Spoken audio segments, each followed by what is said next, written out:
జామెట్రీలో 13 వీడియోలు తీసుకున్నామండి. ఈ 13 వీడియోల్లో మనము 6th, 7th అలాగే 9th ఈ 3 క్లాసుల్లో ఉన్న ప్రాథమిక జామెట్రీ భావనలు, అలాగే రేఖలు, కోణాలు, అదేవిధంగా సమాంతర రేఖలు ఇచ్చినప్పుడు సమాంతర రేఖను తిరిగి రేఖ ఖండించుకున్న సందర్భంలో ఏర్పడే కోణాల గురించి ఎక్స్ప్లెయిన్ చేసుకున్నాం. సో వాటికి సంబంధించి టెక్స్ట్ బుక్ లో ఉన్న ప్రాబ్లమ్స్ కూడా ఎక్స్ప్లెయిన్ చేసుకున్నాం. ఓకే, నెక్స్ట్ మనకి ఇక్కడ 6th క్లాస్ లో తెలంగాణ మరియు ఆంధ్రాకి సంబంధించి 6th క్లాస్ టెక్స్ట్ బుక్ లో ప్రాయోగిక జామితి ఏంటంటే ప్రాయోగిక జామితి. ఈ లెసన్ లో మనకి ఏముందంటే మనకి జామితీయ పేటికలో ఉన్న స్కేలు, వృత్తలేఖని, కోణమానిని, మూలమట్టాలు వీటిని మనం ఏ విధంగా ఉపయోగించి ఏ సందర్భాల్లో వాటిని ఉపయోగిస్తామో ఇవ్వడం జరిగింది. ఓకే, సో మనకి ఎగ్జామ్ పాయింట్ ఆఫ్ లో దీని నుంచి టెట్ అండ్ డిఎస్సీ లో ఖచ్చితంగా క్వశ్చన్ అవకాశం ఉంటుందండి. అయితే టెట్ లో అడుగుతాడు లేదా డిఎస్సీ లో అడుగుతాడు. సో ఏ విధంగా అడుగుతాడు? ఫర్ ఎగ్జాంపుల్ ఈ క్వశ్చన్ చూడండి. ఇక్కడ ఈ క్రింది వాటిలో కోణాన్ని గీయడానికి ఉపయోగించే పరికరం ఏది? క్రింది వాటిలో కోణాన్ని గీయడానికి ఉపయోగించే పరికరం ఏది? స్కేలు, వృత్తలేఖని, అలాగే కోణమానిని, పైవన్నీ. సో దానికి ఆన్సర్ ఏమవుతుందండి? కోణాన్ని గీయడానికి ఉపయోగించేది కోణమాని అని మనం అనుకుంటాం. కానీ కోణాన్ని గీయడానికి ఉపయోగించేది స్కేలు, వృత్తలేఖని ఈ రెండింటిని ఉపయోగించి కూడా కోణాన్ని గీస్తామండి. ఓకే, సో ఈ రెండు అవుతాయి, అలాగే కోణమాని కూడా అవుతుంది. అంటే మొత్తం ఆన్సర్ ఏంటి అవుతుందంటే పైవన్నీ అవుతుంది. సో మనకి ఎగ్జామ్ పాయింట్ ఆఫ్ లో వీటిని అప్లికేషన్ మెథడ్ లో మనకి అడిగే అవకాశం ఉందండి. మనకు తెలిసినంతవరకు ఏంటంటే స్కేల్ అనేది రేఖాఖండం గీయడానికి, వృత్తలేఖ అనేది ఏంటంటే చాపాలు గీయడానికి, వృత్తం గీయడానికి, కోణమాని అనేది ఏమంటే కోణాన్ని గీయడానికి లేదా కోణాన్ని కొలవడానికి మాత్రం తెలుసు. కానీ వీటినే కాకుండా ఈ కోణమానే కాకుండా స్కేలు, వృత్తలేఖని కూడా కోణాన్ని గీయడానికి ఉపయోగిస్తారండి. ఓకే, అయితే ఈ లెసన్ లో మనకి ప్రాయోగిక జామితి కింద జామితీయ పేటికలో ఉండే వస్తువులను ఏ విధంగా ఉపయోగించడం జరిగిందండి. సో జామితీయ పేటికలో ఉండే వస్తువులు ఏంటంటే స్కేలు, వృత్తలేఖని, కోణమానిని, దాంతోపాటు మూలమట్టాలు ఏంటండి మూలమట్టాలు, ఓకే, ఇంకా విభాగిని. ఓకే, వీటిని మనం ఉపయోగించి ఏ విధంగా ఏ జామితీయ ఆకృతిని గీయవచ్చు, అదేవిధంగా ఏ జామితీయ ఆకృతి యొక్క పొడవును కొలవచ్చు తెలుసుకుందాం. ఓకే, మొదటిగా స్కేల్ తీసుకుందాం. ఓకే, సో వస్తువులు కాదు, ఒక్కొక్క ఆకృతిని తీసుకుందాం. మనం మొదటిది రేఖాఖండం తీసుకుందామండి. ఓకే, సో రేఖాఖండం గీయడానికి ఉపయోగించే పరికరం ఏదంటే తెలుసా? ఏదండి? స్కేల్, అంతే కదా. అయితే రేఖాఖండం గీయడానికి స్కేల్ మాత్రమే కాదండి, వృత్తలేఖని కూడా మనకు ఉపయోగపడుతుంది. స్కేల్ తో రేఖాఖండం అయితే ఏ విధంగా మనం గీస్తామో, ఇది ఒక స్కేల్ తీసుకొని స్కేల్ పెట్టి ఫర్ ఎగ్జాంపుల్ మనకి 5 సెంటీమీటర్లు రేఖాఖండం కావాలనుకోండి, స్కేల్ సహాయంతో మనం ఏం చేస్తామంటే 0 డిగ్రీలో పెట్టుకొని సో అక్కడి నుంచి 5 సెంటీమీటర్ల వరకు ఏం చేస్తామంటే ఒక రేఖాఖండాన్ని తీసుకుంటాం మనం. ఓకే, ఇది 5 సెంటీమీటర్లు కదా ఏబి రేఖాఖండం. అయితే ఇది స్కేల్ సహాయంతో గీసిన రేఖాఖండం. మరి వృత్తలేఖన సహాయంతో ఏ విధంగా గీస్తామంటే మొదటిగా మనం ఏం చేయాలంటే ఒక సరళ రేఖ తీసుకోవాలి.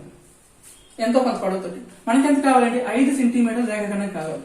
ఈ సరళ రేఖపై ఏదో ఒక దగ్గర ఒక బిందువు మనం పెట్టుకోవాలండి. ఓకే, ఇది ఏ అనే బిందు. ఇప్పుడు మనకి వృత్తలేఖన సహాయంతో మనం ఏం చేయాలి? 5 సెంటీమీటర్ల రేఖాఖండాన్ని గీయాలి, అంతే కదా. సో వృత్తలేఖనంలో మనకి ఒకవైపు ఏముంటుందంటే వృత్తలేఖకు సంబంధించిన ముళ్ళు ఉంటుంది, రెండో వైపు ఏముంటుందంటే పెన్సిల్ ముళ్ళు ఉంటుంది. ఓకే, అయితే ఈ వృత్తలేఖకు సంబంధించిన ఈ ముళ్ళు మనం ఏం చేయాలంటే ఈ బిందు వద్ద పెట్టుకొని ఈ పెన్సిల్ ముళ్ళు ఏం చేయాలంటే 5 సెంటీమీటర్ల కల స్కేల్ తో మనం కొలుచుకొని ఈ బిందువు నుంచి 5 సెంటీమీటర్లతో ఈ విధంగా ఈ రేఖపై ఒక చాపం గీయాలి. ఓకే, ఈ చాపం గీసినప్పుడు ఇక్కడ ఎక్కడైతే ఖండించుకుందో ఆ బిందువును మనం బి బిందువుగా పెట్టుకోవాలి. ఓకే, ఇప్పుడు ఈ డిస్టెన్స్ ఏమవుతుందంటే 5 సెంటీమీటర్స్ అవుతుంది. అయితే రేఖాఖండం అంటే ఏంటండి? 2 బిందువులతో ఏర్పడిన కనిష్ట దూరాన్ని మనము రేఖాఖండంగా తీసుకుంటాం. ఇది మొత్తం సరళ రేఖ అయినప్పటికీ కూడా సరళ రేఖపై ఏ అనే బిందువు బి అనే బిందువు మధ్య ఈ దూరాన్ని మనము ఏబి రేఖాఖండంగానే చెప్పుకుంటాం. ఓకే, సో మొత్తం మనం ఏం చెప్తుందంటే రేఖాఖండం గీయడానికి స్కేలు ఉపయోగపడుతుంది, అలాగే వృత్త లేఖని కూడా ఉపయోగపడుతుంది. ఓకే, నెక్స్ట్ రెండోది వృత్తం. సో జనరల్ గా వృత్తం గీయడానికి దేన్ని ఉపయోగిస్తామండి? సో మనం ఈజీగా చెప్పొచ్చండి, వృత్తం గీయడానికి మనము వృత్త లేఖని ఉపయోగిస్తాం. ఓకే, సో వృత్తలేఖన సహాయంతో మనకి ఎంతో కొంత వ్యాసార్థం ఇస్తాడు. ఫర్ ఎగ్జాంపుల్ ఇక్కడ 3 సెంటీమీటర్స్ అంటాడు, లేదా 6 సెంటీమీటర్స్ అంటాడు. 6 సెంటీమీటర్స్ వ్యాసార్థంతో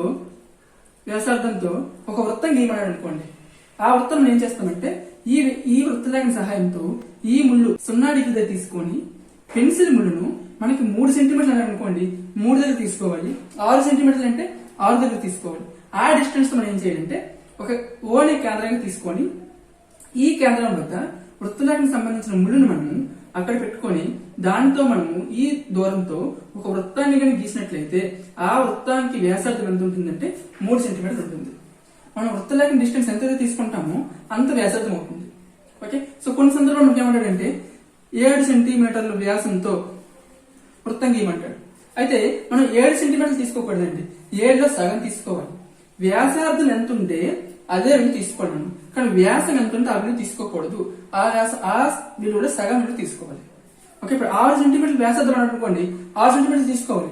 కానీ 10 సెంటీమీటర్ల వ్యాసం అన్నాడు అనుకోండి, 10 సెంటీమీటర్ల వ్యాసం అన్నప్పుడు 10 సెంటీమీటర్లు తీసుకోకూడదు. 10లో సగం ఎంత అండి? 5 సెంటీమీటర్లు తీసుకోవాలి. వ్యాసం అనేది ఎప్పుడు కూడా వ్యాసార్థానికి రెట్టింపు ఉంటుంది. ఫర్ ఎగ్జాంపుల్ వ్యాసార్థం అనేది 5 ఉంటే వ్యాసం 10 ఉంటుంది. వ్యాసార్థం అనేది 3 ఉంటే వ్యాసం అనేది ఎంత ఉంటుందంటే 6 ఉంటుంది. సో ఈ విధంగా మనకి వ్యాసం ఇస్తే దాంట్లో సగం విలువ తీసుకుని వృత్తాన్ని గీయాలి. వ్యాసార్థం ఇస్తే ఎంత విలువ ఇస్తే అంతే విలువతో మనం వృత్తాన్ని గీయాలి. ఓకే, అయితే వృత్తరేఖని అనేదేమో వృత్తాన్ని గీయడానికి ఉపయోగపడుతుంది కదా. వృత్తం అంటే ఏంటండి? కొన్ని చాపాల కలయికే కదా. ఇదొక చాపం, ఇదొక చాపం, ఇదొక చాపం, ఇదొక చాపం. సో ఈ విధంగా వస్తుంది. అయితే వృత్తంలో ఈ చాపాలు మనకి చూడండి, ఇదొక చాపం, ఎక్కడి నుండి ఇక్కడికి ఒక చాపం, ఇదొక చాపం, ఇదొక చాపం, ఇదొక చాపం. అంటే వృత్తం అనేది చాపాలతో ఏర్పడింది. అంటే చాపాలు గీయడానికి కూడా ఏదో ఉపయోగపడుతుంది అంటే వృత్తలేఖనం ఉపయోగపడుతుంది. దేనికండి? చాపాలు. వృత్తాలతో పాటు చాపాలు గీయడానికి కూడా మనకి ఏం ఉపయోగపడుతుంది? వృత్తలేఖనం ఉపయోగపడుతుంది. రేఖాఖండం గీయడానికి ఏం ఉపయోగపడుతుంది అండి? స్కేల్ ఉపయోగపడుతుంది, అలాగే వృత్తలేఖనం కూడా ఉపయోగపడుతుంది. ఓకే, నెక్స్ట్ ఏదైనా ఒక రేఖాఖండం వచ్చినప్పుడు ఆ రేఖాఖండానికి లంబ సమద్విఖండ రేఖ ఏ విధంగా గీస్తాము? వీటితో దేని సహాయంతో మనం లంబ సమద్విఖండ రేఖను గీయగలము చూద్దాం. నెక్స్ట్ ఏదైనా ఒక రేఖాఖండం ఇచ్చినప్పుడు ఆ రేఖాఖండానికి లంబ సమద్విఖండ రేఖ గీయడానికి ఏ పరికరాన్ని ఉపయోగిస్తాం? ముందుగా మనకి లంబ సమద్విఖండ రేఖ అంటే తెలియాలండి. ఒక రేఖాఖండాన్ని లంబ సమద్విఖండం చేసినప్పుడు ఆ రేఖ అనేదేమో ఆ రేఖాఖండాన్ని 2 సమాన భాగాలుగా విభజిస్తుంది. మరియు ఇక్కడ ఈ కోణం అనేది ఎంత ఉంటుందంటే 90 ఉంటుందండి. ఈ రేఖాఖండాన్ని మనం లంబ సమద్విఖండ రేఖ అంటాం. ఓకే, సో అటువంటి రేఖ మనం దేనితో గీస్తామంటే వృత్తలేఖన సహాయంతో గీయాలి. ఓకే, సో రేఖాఖండం ఇచ్చినప్పుడు ఈ రేఖాఖండానికి సగం కంటే ఎక్కువ వ్యాసార్థంతో మనం ఏం చేయాలంటే వృత్తలేఖన సహాయంతో పైన ఒకటి క్రింద ఒకటి చాపాలను గీయాలి. ఏ పాయింట్ బేస్ చేసుకుని సేమ్ అదే విధంగా బి పాయింట్ బేస్ చేసుకొని సేమ్ అదే వ్యాసార్థంతో ఇటొక చాపను గీయాలి.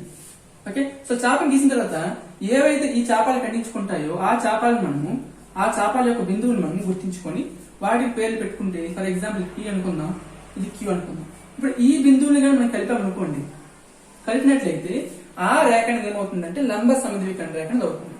ఓకే, సో లంబ సమద్విఖండ రేఖని దేని సహాయంతో గీయచ్చు? మనం వృత్తలేఖన సహాయంతో గీయచ్చు. మనకి ఎగ్జామ్ పాయింట్ ఆఫ్ లో వీటిని ఏ విధంగా గీయాలని అడుగుతారు, ఏ విధంగా గీయాలని అడగడండి, దేని సహాయంతో గీయచ్చు అని అడుగుతాడండి. ఓకే, సో రేఖాఖండానికి మనము లంబ సమద్విఖండ రేఖ అనేది దేని సహాయంతో గీయచ్చండి? వృత్తలేఖన సహాయంతో గీయచ్చు. ఓకే, సో ఇదేంటంటే రేఖాఖండంపై బిందువు సహాయంతో మనం గీసాం. అలా కాకుండా ఏదైనా ఒక రేఖాఖండానికి బాహ్య బిందువు లేదా ఏదైనా ఒక రేఖకు బాహ్య బిందువు నుంచి ఈ రేఖకు లంబ రేఖను గీయాలి. లంబ సమద్విఖండ కాదు, లంబ రేఖ. ఎందుకంటే లంబ సమద్విఖండ రేఖ అనేది ఎప్పుడు కూడా మనకి ఈ మిడ్ పాయింట్ నుంచి రావాలండి. కానీ రేఖకు సంబంధించి లంబ రేఖ అనేదేమో మనకి ఇదేమన్నాడు? బాహ్య బిందువు అన్నాడు కదా. సో బాహ్య బిందువు అనేది ఎప్పుడు కూడా ఈ పాయింట్ కి ఎదురుగా ఉండాలని రూల్ లేదు. ఎక్కడైనా ఉండొచ్చు, ఎక్కడైనా ఉండొచ్చు. సో అటువంటి సందర్భంలో మనం లంబ రేఖను గీసినట్లయితే అది సమద్విఖండం చేసినట్టుగా రాదు. కాబట్టి బాహ్య బిందువు నుండి రేఖకు లేదా రేఖాఖండానికి లంబ రేఖని గీయగలం, కానీ లంబ సమద్విఖండ రేఖ గీసే సందర్భాలు చాలా తక్కువగా ఉంటాయి. ఓకే, సో ఇప్పుడు ఇది బాహ్య బిందువు. ఈ బిందువు నుండి ఈ రేఖ మనం ఏం చేయాలి? లంబ రేఖ గీయాలి. ఓకే, సో అటువంటి సందర్భంలో ఏం చేయాలంటే వృత్తలేఖన సహాయంతో ఈ పాయింట్ మనం బేస్ చేసుకొని ఈ రేఖాఖండంపై ఈ సరళ రేఖపై ఇటొక చాపాన్ని గీయాలి. ఓకే, సో గీసిన తర్వాత ఇక్కడ ఏ బిందువు అయితే ఖండించుకున్నాయో ఆ బిందువుల ఆధారంగా మళ్ళీ మనం ఏం చేయాలంటే వృత్తలేఖన సహాయంతో అదే వ్యాసార్థంతో మనం ఏం చేయాలంటే ఇటొక బిందువుని దీన్ని బేస్ చేసుకొని ఇటొక చాపాన్ని గీయాలి, దీన్ని బేస్ చేసుకొని ఇటొక చాపాన్ని గీయాలి. ఓకే, సో ఆ చాపాల వల్ల ఏర్పడిన ఈ బిందువు సహాయంతో ఈ బిందువును మనకిచ్చిన బాహ్య బిందువును రెండింటిని కనుక కలిపామనుకోండి ఏమొస్తుందంటే ఈ రేఖకు లంబ రేఖ అనేది వస్తుంది. లంబ సమద్వికరణ రేఖ కాదు, లంబ రేఖ. ఒక సరళ రేఖకు లేదా ఒక రేఖాఖండానికి బాహ్య బిందువుతో లేదా బాహ్య బిందువు నుండి మనం గీయగలిగే రేఖ ఎటువంటి రేఖ అవుతుందంటే లంబ రేఖ అవుతుంది తప్ప లంబ సమద్వికరణ రేఖ అనేది అవ్వదు. అలా కాకుండా ఒక రేఖాఖండం ఇచ్చినప్పుడు ఆ రేఖాఖండం పై గల బిందువు రేఖాఖండం పై గల బిందువు నుండి మనం ఏ రేఖను గీయచ్చు అంటే లంబ సమద్వికరణ రేఖను గీయచ్చు. అంటే ఈ రేఖ లంబంగా ఉంటుంది మరియు సమద్వికరణ చేస్తుంది. అంటే ఈ భాగం ఎంత ఉంటుందో ఈ భాగం కూడా అంతే ఉంటుంది. ఓకే, సో ఇక్కడ మనకి గుర్తుపెట్టుకోవాల్సింది ఏంటంటే రేఖాఖండానికి లంబ సమద్వికరణ రేఖ గీయడానికి ఉపయోగపడే పరికరం ఏదంటే వృత్త లేఖిని. ఏంటండి? వృత్త లేఖిని. నెక్స్ట్ కోణాన్ని మనం గీయడానికి ఏ పరికరం ఉపయోగించాలి చూద్దాం. నెక్స్ట్ కోణాన్ని గీయడం. కోణాన్ని గీయవలసి వచ్చినప్పుడు మనం ఎక్కువగా ఏ పరికరం ఉపయోగిస్తామంటే కోణమానిని. ఏంటండి? కోణమానిని. ఓకే, సో కోణమానిని ఉపయోగించి మనకి ఎంత కోణం విలువ కావాలన్నా ఆ విలువకి సంబంధించి పటాన్ని మనం గీయగలమండి. ఓకే, ఫర్ ఎగ్జాంపుల్ మనం ఇక్కడ కోణమానం ఏ విధంగా మీకు తెలుసు కదా, ఈ విధంగా అర్ధ వృత్తాకారంలో ఉంటుంది. దీంట్లో ఒక సైడ్ నుంచి 0తో స్టార్ట్ అయ్యి 180 వరకు ఉంటుంది. అదే విధంగా ఇంకొక సైడ్ నుంచి కూడా 0తో స్టార్ట్ అయ్యి 180 వరకు ఉంటుంది. ఓకే, సో ఈ ఆధార రేఖ మీద మధ్యలో ఒక పాయింట్ ఉంటుందండి, దానికి సంబంధించి ఒక రేఖ ఉంటుంది ఈ విధంగా. ఓకే, ఇప్పుడు మనం ఏం చేయాలంటే మనకి ఏ బిందువు వద్ద అయితే కోణం కావాలో, ఫర్ ఎగ్జాంపుల్ ఇక్కడ 70 డిగ్రీల కోణం కావాలనుకోండి. ఇప్పుడు ఆ బిందువు ఎక్కడంటే ఈ P అనే బిందువు వద్ద కావాలి మనకి ఈ 70 డిగ్రీ కోణం. అప్పుడు మనం ఏం చేయాలంటే ఈ బిందువుని నేను P అనే బిందువు వద్ద ఏకీభించినట్టుగా ఈ కోణమాన్ని ఇక్కడ పెట్టాలండి. పెట్టినప్పుడు అది ఏ విధంగా వస్తుందంటే ఈ విధంగా వస్తుంది. ఓకే, సో ఈ విధంగా వచ్చినప్పుడు ఇటువైపు 70 డిగ్రీలు కదా, సో 70 డిగ్రీ ఇటువైపు ఉంటుందంటే 0తో స్టార్ట్ అయ్యి 0, 10, 20, 30, 40, 50, 60, 70 ఎక్కడెక్కడ ఉంటుంది. సో దానికి పాయింట్ పెట్టుకొని తర్వాత స్కేల్ సహాయంతో ఈ విధంగా గీసినట్లయితే అప్పుడు ఇక్కడ ఏర్పడిన కోణం అంటే ఎంత అవుతుందంటే 70 డిగ్రీలు అవుతుంది. ఓకే, ఫర్ ఎగ్జాంపుల్ ఇటువైపు కూడా 0తో స్టార్ట్ ఉంటుందండి. 0, 10, 20, 30, 40, 50, 70 ఇక్కడ కూడా 70 ఉంటుంది. అయితే ఈ కోణాన్ని మనం గుర్తించి ఇలా కానీ గీసామనుకోండి, అప్పుడు చూడండి ఇది ఆధార రేఖ, ఇది మనం గీసిన కోణ రేఖ. సో మధ్యలో ఉండే ఈ కోణం ఏమవుతుందండి? స్ట్రైట్ గా ఉంటే లంబ కోణం. కానీ ఇప్పుడు ఈ కోణం ఎంత అయిపోతుందంటే లంబ కోణం కంటే ఎక్కువ అయిపోతుంది. కాబట్టి ఇటువైపు నుంచి తీసుకోకూడదు. దీన్ని మనం బేస్ చేసుకున్నప్పుడు ఇటువైపు మనకి కుడివైపు నుంచి తీసుకోవాలి. ఇది మనం బేస్ చేసినప్పుడు ఇటువైపు ఉంది కదా నెక్స్ట్ పాయింట్, కాబట్టి దీన్ని బేస్ చేసుకుని తీసుకోవాలి. ఫర్ ఎగ్జాంపుల్ దీన్ని మనము క్యూ దగ్గర పెట్టామనుకోండి, ఈ 70 డిగ్రీ నాకు క్యూ అనే బిందువు కావాలి. అప్పుడు ఏం చేయాలంటే ఇదే మనం ఈ కోణమాన్ని ఈ క్యూ అనే బిందువు పెడతాం. ఓకే, పెట్టినప్పుడు అప్పుడు ఇందాక చూడండి మనం పీ బిందువు ఏం చేసామండి, ఇటు నుంచి కౌంట్ చేసాం కదా. క్యూ బిందువు వద్ద క్యూ బిందువు ఇటు సైడ్ కాదండి, క్యూ బిందువుకు పీ బిందువు ఇటువైపు ఉంది కాబట్టి ఇటువైపు నుంచి కౌంట్ చేయాలి. ఓకే, సో 0, 10, 20, 30, 40, 50, 60, 70, సో ఇక్కడ 70 ఉంటుంది. సో దీన్ని గీసినట్లయితే ఈ విధంగా వస్తుంది. ఓకే, సో ఇది 70 అయింది, ఇది 70 అయింది. సో రిమైనింగ్ ఇది ఎంత అవుతుందంటే 40 అవుతుంది. దాన్ని కూడా మనం ఇది 40 అవుతుందా లేదా మనం ఏ విధంగా నిర్ణయించంటే కోణమాని సహాయం దీన్ని కొలిచినట్లయితే ఏమవుతుందంటే ఈ కోణం అనేది 40 డిగ్రీలు ఉంటుంది. ఓకే, సో మొదటి పాయింట్ ఏంటంటే కోణమానిని సహాయంతో కోణాన్ని గీయగలము. ఏంటండి? కోణాన్ని గీయవచ్చు, అలాగే కోణాన్ని కొలవచ్చు. సో ఈ పాయింట్స్ మనకు తెలిసిందండి. కోణమాని సహాయంతో కోణాన్ని గీయగలము, అలాగే కోణాన్ని కొలవచ్చు. సో ఒక కోణమానే కాదండి, వృత్తలేఖిని. ఏంటండి? వృత్తలేఖిని సహాయంతో కూడా కోణాన్ని గీయవచ్చు. ఓకే, ఫర్ ఎగ్జాంపుల్ ఇక్కడ ఒక కోణం ఇచ్చాడండి, ఈ కోణం విలువ మనకు తెలియదు. ఫర్ ఎగ్జాంపుల్ దీని పేరు యాంగిల్ ABC. ఈ కోణం మనకు తెలియదు. ఇప్పుడు ఈ కోణం ఎంతైతే ఉందో సేమ్ ఇదే పటాన్ని ఇక్కడ గీయాలి. అప్పుడు ఏ విధంగా గీయచ్చు అంటే, సో దాన్ని ఇప్పుడు మనము వృత్తలేఖని సహాయంతో గీయొచ్చండి. ఏ విధంగా? సో దీన్ని మనం BC అని పేరు పెట్టుకున్నాం కదా, ఇక్కడ దీనికి PQ అని పేరు పెట్టుకుంటున్నానండి. ఇక్కడ ఈ కోణం ఎంతైతే ఉందో సేమ్ అంతే కోణంతో ఇక్కడ కూడా ఒక కోణాన్ని గీయాలి.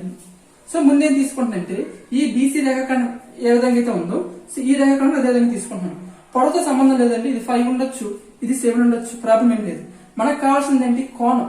సేమ్ ఎంత కోణం ఉందో అంతే కోణంతో ఒక పటాన్ని గీయాలి, అంతే కదా. సో ఇది ఒక రేఖాఖండం తీసుకున్నాను. ఓకే, తర్వాత ఏంటంటే ఇక్కడ సగం కంటే ఎక్కువ వ్యాసార్థంతో ఏం చేయొచ్చంటే ఈ విధంగా ఒక చాపాన్ని గీయాలి. ఏ విధంగా అండి? ఈ విధంగా ఒక చాపాన్ని గీసినట్లయితే ఆ చాపం అనేది ఏమో ఈ కోణంలో ఇక్కడ ఖండించుకుంటుంది, అలాగే ఇక్కడ ఖండించుకుంటుంది. ఓకే, సేమ్ అదే వ్యాసార్థంతో ఈ పి బిందుని బేస్ చేసుకొని ఇక్కడ ఒక చాపం విధంగా గీయాలి. ఓకే, నెక్స్ట్ ఈ బిందుని బేస్ చేసుకొని చూడండి, ఈ బిందు ఇక్కడ ఎక్కడైతే ఖండించుకుంది ఈ బిందుని బేస్ చేసుకొని ఈ ఖండించిన బిందువు డిస్టెన్స్ మనం చెక్ చేసుకోవాలి. ఈ విధంగా ఈ డిస్టెన్స్ చెక్ చేసుకున్న తర్వాత ఆ డిస్టెన్స్ ఆధారంగా ఈ బిందుని బేస్ చేసుకొని అదే డిస్టెన్స్ తో ఈ చాపం పైకి ఈ విధంగా ఇంకొక చాపాన్ని కొట్టాలండి. ఓకే, సో కొట్టిన తర్వాత ఈ పాయింట్ వస్తుంది కదా, ఈ పాయింట్ మనము ఈ పాయింట్ కలుపుకున్నట్లయితే మనకి ఈ మధ్యలో ఏర్పడిన కోణం ఎంత ఉంటుందంటే ఇక్కడ కోణం ఎంత ఉంటుందో ఇక్కడ కోణం కూడా అంతే ఉంటుంది. సో ఇక్కడ మనము ఈ కోణం విలువ తెలియలేదు, మనకు తెలియని ఒక కోణాన్ని నిర్మించడానికి ఉపయోగపడిన పరికరం ఏదండి? వృత్తలేఖని. కోణమాన్ని కాదు. కోణమాలని ఉన్నప్పుడు కోణమాన సహాయంతో ఒక కోణాన్ని గీయాలంటే ఖచ్చితంగా మనకు ఆ కోణం విలువ తెలియాలి. సో మనకి ఎగ్జామ్ పాయింట్ ఈ విధంగా అడగచ్చు, మనకు తెలియని కోణాన్ని గీయడానికి ఉపయోగపడే జామితీయ పరికరం మీద అడగచ్చు. ఏదండి? వృత్తలేఖని. కోణమాలని కాదు. కోణమాన సహాయంతో మనం కోణాన్ని గీయాలంటే ఖచ్చితంగా కోణం విలువ తెలియాలి. మనకు తెలియని కోణాన్ని గీయాలంటే మనకు ఉపయోగపడే పరికరం ఏదంటే వృత్తలేఖని. ఓకే, సో దీంతో పాటు స్కేల్ కూడా. ఓకే, సో మనకి ఆప్షన్ లో వృత్తలేఖని ఒకటే ఉంటే వృత్తలేఖని ఒకటే పెడతారు. వృత్తలేఖని స్కేల్ రెండు కూడా ఒకే ఆప్షన్ ఉన్నాయి అనుకోండి, అది పెట్టచ్చు. లేదా స్కేలు, కోణమాలని, వృత్తలేఖని, నెక్స్ట్ పైవన్నీ అని ఇచ్చారు అనుకోండి. ఎప్పుడండి? మనకు తెలియని కోణాన్ని. సో మనకు తెలియని కోణాన్ని గీయడానికి వృత్తలేఖని ఒకటే మనం చూస్ చేసుకోవడం. ఓకే, నెక్స్ట్ ఈ ఒక కోణం ఇచ్చినప్పుడు ఆ కోణానికి సౌష్ఠవ రేఖ, ఒక కోణం ఇచ్చినప్పుడు ఆ కోణానికి సౌష్ఠవ రేఖ మనం ఏ విధంగా గీయాలి? సౌష్ఠవం అంటే ఏంటండి?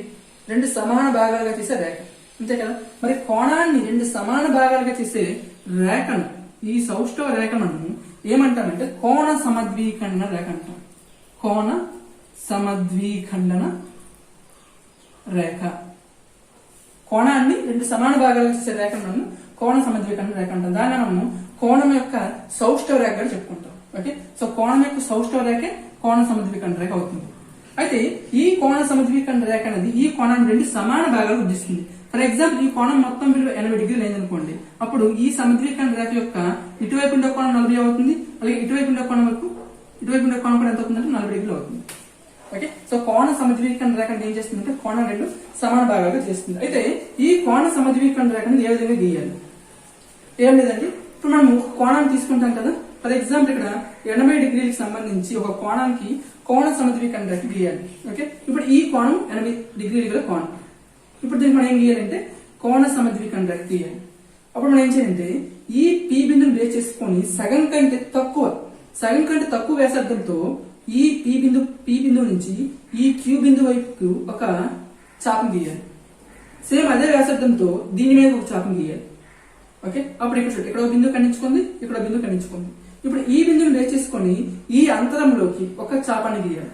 సేమ్ అదే వ్యాసార్థంతో ఈ బిందువుని బేస్ చేసుకొని ఈ అంతరాలంలోకి ఒక చాపాన్ని గీయాలి. ఓకే, ఆ రెండు చాపాలు ఖండించుకున్న బిందువుని మనము గుర్తించుకొని ఈ విధంగా కలిపినట్లయితే మనకి ఈ ఏర్పడిన రేఖే కోణ సమద్విఖండన రేఖ అవుతుంది. ఆ సందర్భంలో ఈ కోణం ఎంత ఉంటుందో ఈ కోణం కూడా అంతే ఉంటుంది. ఓకే, సో మనకి 80 డిగ్రీలు గీసాం కాబట్టి ఇది 40 అవుతుంది, ఇది కూడా 40 అవుతుంది. ఓకే, సో కోణ సమద్విఖండన రేఖ గీయడానికి మనకి ఏది ఉపయోగపడింది అంటే వృత్తలేఖనం ఉపయోగపడింది. ఓకే, సో కోణ సమద్విఖండన రేఖ గీయడానికి వృత్తలేఖనం ఉపయోగపడింది, కోణాన్ని గీయడానికి కోణమాన్ని ఉపయోగపడింది, మనకు తెలియని కోణాన్ని గీయడానికి అప్పుడు కూడా వృత్తలేఖనం ఉపయోగపడింది. కేవలం కోణమానం అనేది ఏంటంటే మనకు తెలిసిన కోణం గీయడానికి, అదేవిధంగా కోణం కొలవడానికి ఉపయోగపడుతుంది. కానీ మనకి తెలియని కోణాన్ని గీయడానికి ఉపయోగపడేది అంటే వృత్తలేఖని. ఓకే, సో కోణ సమద్విఖండన రేఖ గీయడానికి ఉపయోగపడేది అంటే వృత్తలేఖని. ఓకే, నెక్స్ట్ వృత్తలేఖని సహాయంతో కొన్ని ప్రత్యేక కోణాలు గీయించండి. దానికి మనము అంటే ఇందాక ఏం చేసాం, మనము కోణం విలువ తెలిసినప్పుడు ఆ కోణాన్ని గీయడానికి కోణమాన్ని ఉపయోగించాం. కోణం విలువ తెలియని సందర్భంలో వృత్తలేఖను ఉపయోగించాం. అయితే కొన్ని కోణాలు తెలిసినప్పటికీ కోణమైన సహాయం లేకుండానే మనము వృత్తలేఖన సహాయంతో కూడా మనం ఏం చేయొచ్చు అంటే కోణాన్ని గీయచ్చు. సో అటువంటి కోణాలను ఏ విధంగా గీయాలో తెలుసుకోవాల్సిన అవసరం లేదండి, కానీ ఆ కోణాలు ఏవో మనం తెలుసుకోవాలండి. ఓకే, సో అటువంటి కోణాలను మనం ఏమంటామంటే ప్రామాణిక కోణాలు అంటాం. ఏమంటామండి? ప్రామాణిక కోణాలు. ఈ ప్రామాణిక కోణాలు అనేవేమో వేటి సహాయంతో నిర్మించవచ్చు అంటే స్కేలు మరియు వృత్తలేఖని. లేఖిని. సో స్కేలు మరియు వృత్తలేఖని సహాయంతో గీయగలిగే కోణాలే ప్రామాణిక కోణాలు అవుతాయి. సో అటువంటి కోణాలు ఏంటంటే 0 డిగ్రీ, 30 డిగ్రీలు, 45 డిగ్రీలు, 60 డిగ్రీలు, 90 డిగ్రీలు, అలాగే 120 డిగ్రీలు, అలాగే 180 డిగ్రీలు. ఓకే, సో కేవలం ఇవి మాత్రం మనకి టెక్స్ట్ బుక్ లో ఇచ్చారండి. వీటితో పాటు స్కేల్ వృత్తలేఖన సహాయంతో ఇంకొన్ని కోణాలు కూడా గీయించండి మనం. అవేంటంటే 15 డిగ్రీలు, నెక్స్ట్ 75 డిగ్రీలు, నెక్స్ట్ 105 డిగ్రీలు, నెక్స్ట్ 135 డిగ్రీలు, 150 డిగ్రీలు, నెక్స్ట్ 165 డిగ్రీలు, అలాగే 180 డిగ్రీలు. ఇక్కడ చూడండి, జాగ్రత్తగా గమనించినట్లయితే ఇది 15 కోణాలు ఉంటుంది. 15 ఒకట్ల 15, 15 30, 15 3 45, 15 4 60, 75, 90, 105, 120, 135, 150, 165, 180. సో ఇవన్నీ కూడా ఏంటంటే 15 యొక్క గుణిజాలే. అంటే 15 యొక్క గుణిజాలు కలిగిన కోణాలన్నీ కూడా ఏమవుతాయి అంటే ప్రామాణిక కోణాలు అవుతాయి. సో ప్రామాణిక కోణం ఏంటంటే స్కేలు వృత్తలేఖన సహాయంతో గీయగలిగే కోణాలు. దీనికి మనము కోణమానిన అవసరం లేదు. కోణమానిన అవసరం మనకి లేదు. కోణమానిన అవసరం లేకుండా స్కేలు వృత్తలేఖన సహాయంతో గీయగలిగే కోణాలే ఈ కోణాలను మనము ప్రామాణిక కోణాలుగా చెప్పుకుంటాం. ఓకే, సో కొన్ని సందర్భాల్లో మనకి హాఫ్ డిగ్రీస్ ఉంటాయి. ఫర్ ఎగ్జాంపుల్ ఇక్కడ ఈ 0 డిగ్రీస్ కానీ మనము 7.5 కలిపామనుకోండి, ఎంత వస్తుందండి? 7.5 డిగ్రీలు వస్తుంది. ఈ 15కి 7.5 డిగ్రీలు కలిపామనుకోండి, ఎంత వస్తుందండి? 22.5 డిగ్రీలు వస్తుంది. ఓకే, నెక్స్ట్ 30కి 7.5 డిగ్రీలు కలిపామనుకోండి, ఎంత వస్తుందండి? 37.5 డిగ్రీలు వస్తుంది. అలాగే 40కి 7.5 డిగ్రీలు కలిపామనుకోండి, ఎంత వస్తుందండి? 52.5 డిగ్రీలు వస్తుంది. సో ఇవేవి కూడా మన టెక్స్ట్ బుక్ లో లేవండి, కానీ ఇవి కూడా ఏమవుతాయి అంటే ప్రామాణిక కోణాలే అవుతాయి. ఎందుకంటే వీటిని గీయడానికి కూడా మనము స్కేలు వృత్తలేఖన సహాయంతో గీయచ్చు. స్కేలు వృత్తలేఖన సహాయంతో ఈ కోణం కూడా గీయచ్చు. కాబట్టి ఈ కోణాలను కూడా మనం ఏమంటామంటే ప్రామాణిక కోణాలు అంటాము. అయితే మనకి టెక్స్ట్ బుక్ లో ఇచ్చిన కోణాలు మాత్రం ఏంటంటే 0 డిగ్రీ, అలాగే 30 degrees, 45 degree, 60 degree, 90 degree, 120 degree, అలాగే 180 డిగ్రీ. ఇవి మాత్రమే ప్రామాణిక కోణాలుగా ఇచ్చాడు. కానీ వీటితో పాటు ఈ మిగిలినవి కూడా ఏమవుతాయి అంటే ప్రామాణిక కోణాలు అవుతాయి. నెక్స్ట్ వీటికి మనం 7.5 కలుపుకుంటూ వచ్చే కోణాలు కూడా ఏమవుతాయి అంటే ప్రామాణిక కోణాలు అవుతాయి.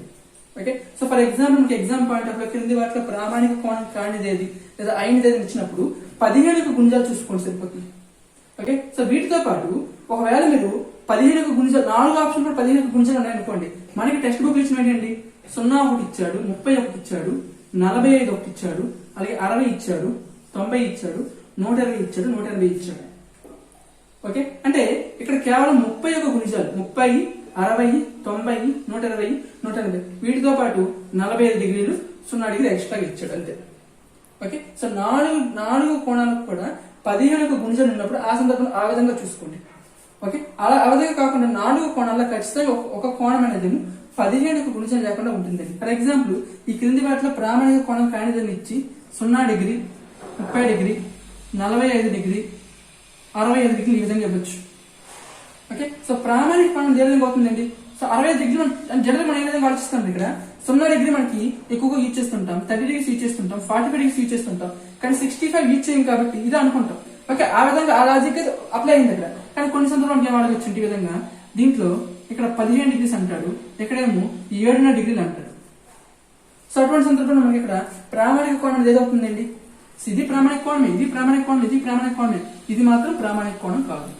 సో ప్రామాణిక కోణం కావాలంటే అది 15 గుణిజం కావాలి, లేదా ఆ గుణిజాలకు 7.5 డిగ్రీ కలపడం వల్ల వచ్చే కోణం కూడా ఏమవుతుందంటే ప్రామాణిక కోణం అవుతుంది. సో ప్రామాణిక కోణం నిర్మించడానికి మనకు కావాల్సిన పరికరాలు ఏంటంటే స్కేలు, వృత్తలేఖని.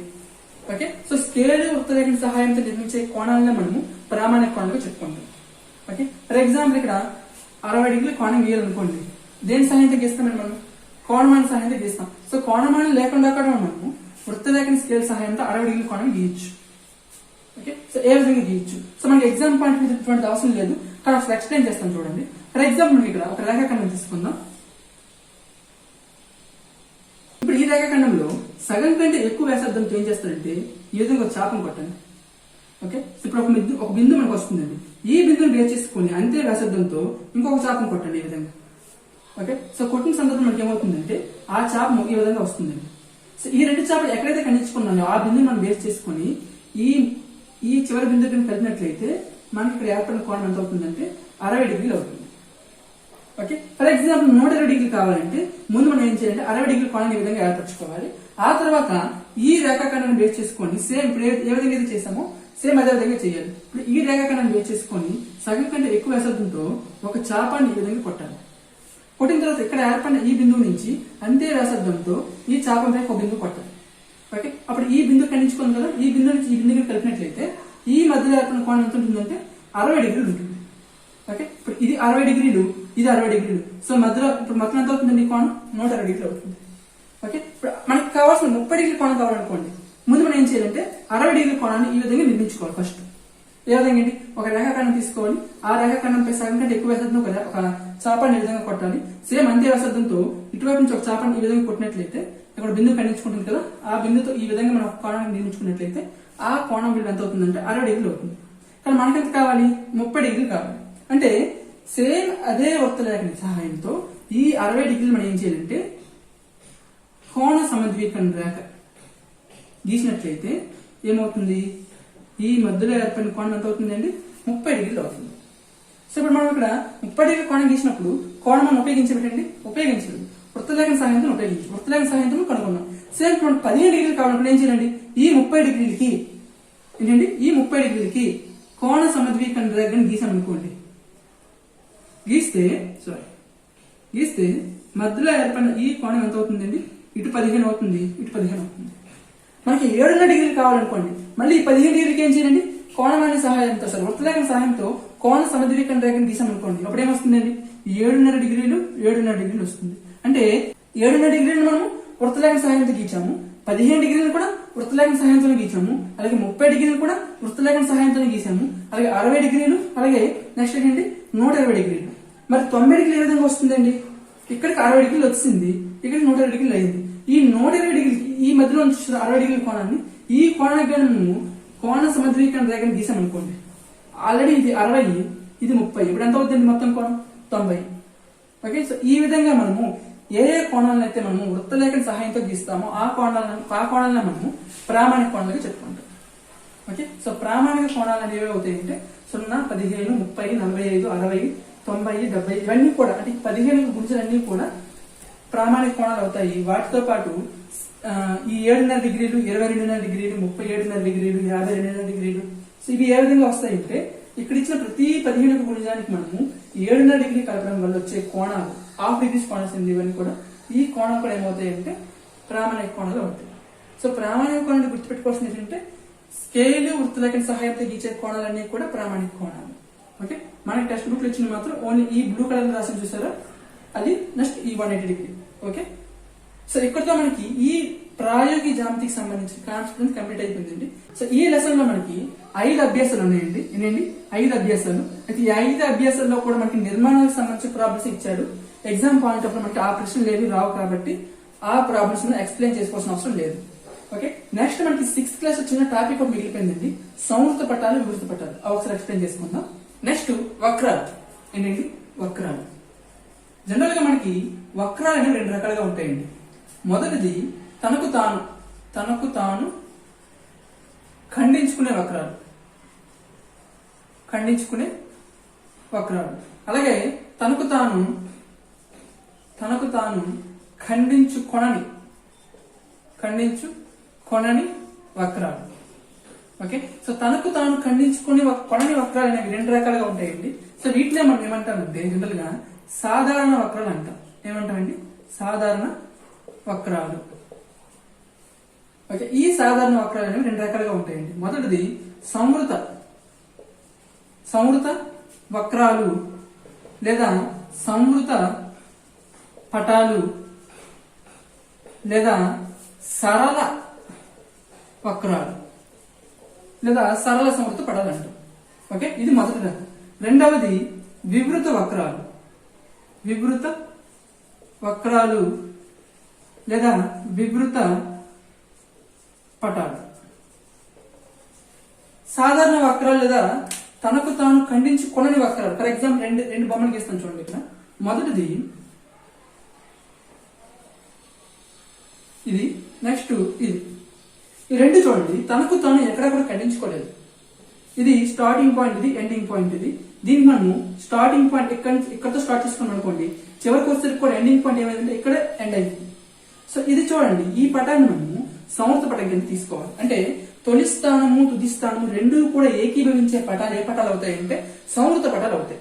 అటువంటి పటాలను మనము సరళ సంవృత పటాలు అంటాం, లేదా సరళ వక్రాలు అంటాం.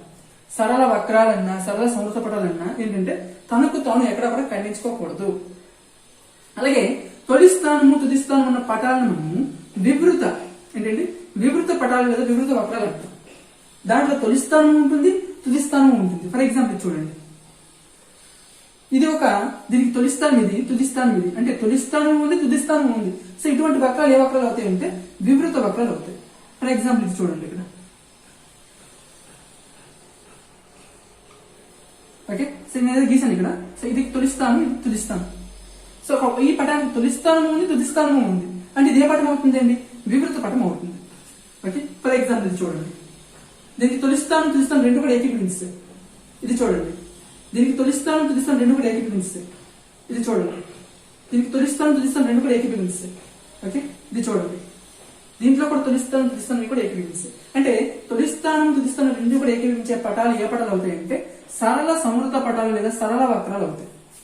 ఓకే, మనం జనరల్ గా వృత్తానికి గానీ, త్రిభుజానికి గానీ, చతురస్రం చతుర్భుజానికి గానీ సంబంధించిన నిర్వచనాలు ఏముంటాయంటే, ఫర్ ఎగ్జాంపుల్ చతురస్రం చూడండి, చతుర్భుజం చూడండి, ఏవైనా 4 భుజాలతో లేదా 4 రేఖాఖండాలతో ఏర్పడిన సరళ సంవృత పటాన్ని ఏంటంటే సరళ సంవృత పటాన్ని మనము చతుర్భుజంగా చెప్పుకుంటాం. లేదా ఒక కేంద్రం నుండి సమాన దూరంలో ఉండే బిందువుల సమూహంతో ఏర్పడిన సరళ సంవృత పటాన్ని మనము వృత్తంగా చెప్పుకుంటాం. లేదా 3 రేఖాఖండాలతో ఏర్పడిన సరళ సంవృత పటాన్ని మనము త్రిభుజంగా చెప్పుకుంటాం. సో ప్రతి దాని నిర్వచనంలో సరళ సంవృత అనే పదాన్ని ఉపయోగించాము.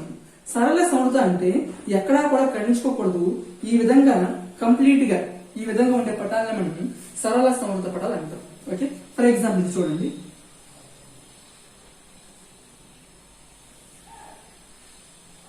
ఇదేమవుతుందండి?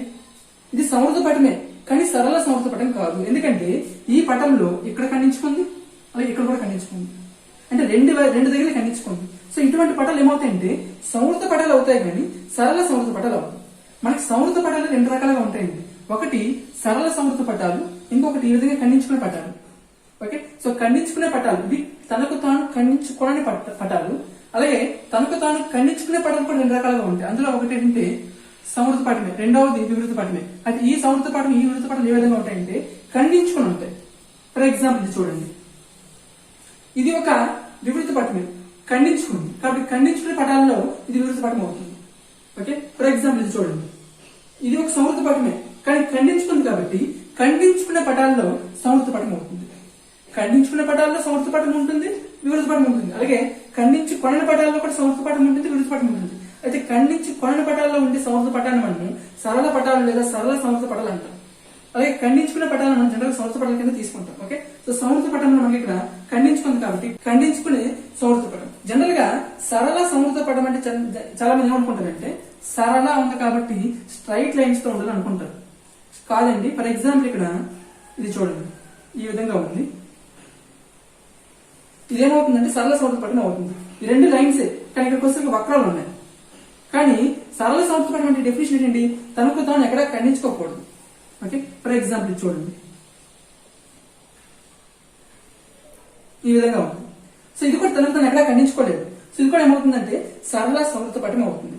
సరళ సంవృత పటం అంటే తనకు తాను ఎక్కడ ఖండించుకోకుండా ఉండాలండి. అంతేగాని సరళ రేఖలతో ఏర్పడే పటాల కింద మనం లెక్క కట్టుకోవడం.